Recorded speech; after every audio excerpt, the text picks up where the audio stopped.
assertion a balloon filled with hydrogen will fall with acceleration g by 6 on the moon.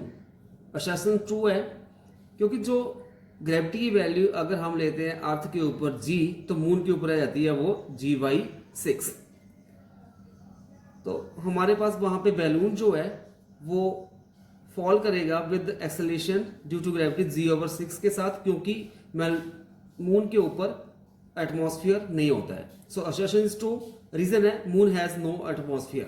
So reason is also correct. So here in this question assertion is true, reason is also true and reason is also correct explanation of assertion. So in this question हमारे पास A option जो है वो correct option आ जाएगी. If both assertion and reason are true and reason R is correct explanation of assertion A. Next question है assertion at pole the value of acceleration due to gravity is greater than that of the equator. Pole के ऊपर जो acceleration due to gravity की value जो है वो ज्यादा होती है इक्वेटर की बजाय. असर्शन ट्रू है. Reason earth rotates about its axis in addition to revolving around the sun. Reason is also true. Also, reason is correct explanation of assertion. Second question, assertion: the time period of revolution of a satellite around a planet is directly proportional to the radius of the orbit of the satellite.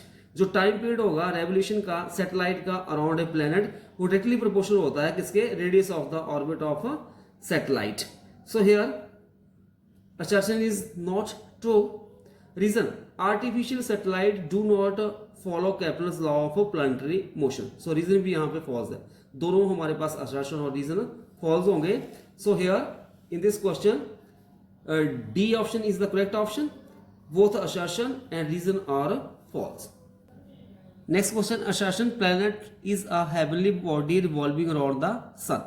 Assertion is true क्योंकि जो planet जो है वो heavenly body होती है और सन के चारों ओर रिवॉल्व करती है. Reason: star is a luminous body made up of gases material. Star जो होती है वो एक ल्यूमिनस बॉडी होती है जो कि चमकती है और वो किससे बनी होती है? गैसेस मटेरियल से. तो यहाँ पे असर्शन भी ट्रू है, रीजन भी ट्रू है, but reason is not correct explanation of assertion. Next question है assertion: the time period of a pendulum on a satellite orbiting the earth is infinity. जो पेंडुलम का टाइम पीरियड जो होगा on a satellite, satellite के ऊपर जो कि अर्थ के चारों ओर रिवॉल्व कर रहा है वो इन्फिनिटी होगा, क्योंकि टाइम पीरियड होता है हमारे पास this is equal to 2π√L/g. मतलब टाइम पीरियड क्या हो गया? Inversely proportional to g. और जब आपके पास सैटेलाइट जो है वो अर्थ के चारों ओर रिवॉल्व करता है तो वेटलेसनेस सिचुएशन में होता है. इन दैट केस g की वैल्यू 0 होती है, तो 1/0 दिस इज इन्फिनिटी.